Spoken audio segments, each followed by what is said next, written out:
abatura mu byaro by'omutawuni kanso ya Kasita omu district ya Kakumiro n'abatura begombora ya Bananywa na Ntondo mu district ya Kyankwanzi otireho n'abatura begombora ya Buhanika batwire no bakoresa obwato kwambuka omugera gwa Mpongo okushubura no kukora emirimo ya butosha abo kubambusya nababiha ushirengero 10 kandi abarwira batari kwebasa babire no bagarukayo ekintu ekiri kutamagara gabo mukabi na munonga bakazi n'abana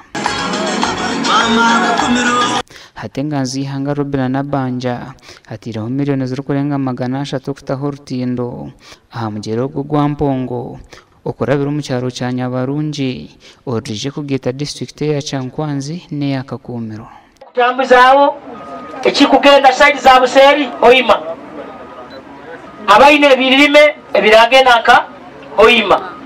ebiragenda Bananywa n'Abananywa ebinagenda wa Ekisita mwekulakulanye kyekikulu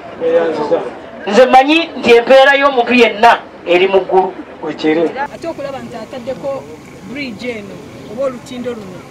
kintu kikulu nnyo kubanga ayagala nnyo ebintu byenkulaakulanye ate n'atatulekerera ffe nga bw'ayogedde nti ba MP ffe tetulina mandate tetulina power mu terms za ssente naye mobilization akatini ke tulina ne tuteekako ne gavumenti yaffe ya NRM nebeera ng'eteekako tawuni y'Ekisita eri wano kumpi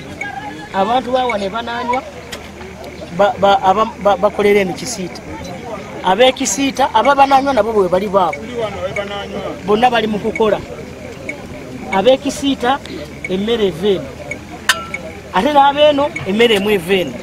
abamu abasajja abakazi bali eno abamu abakazi abasajja baabwe bali eno kati wano tulinga osango lyalina ekibanja wane Bananywa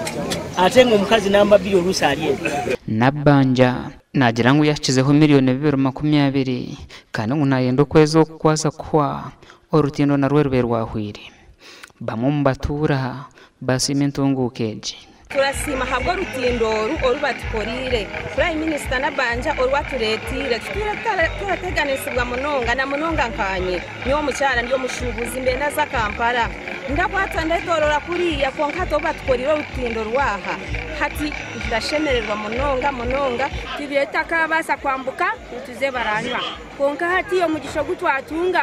Prime Minister witu yatukorera urugudo hati nisiza gumantuza Baranywa n'ababaranywa bari kuzasita enkurakurana yitu nyabashubuzi n'abahingi n'emisiri byona biragenda omumisho gasha kwa Ambrose Nwagaba Katoto.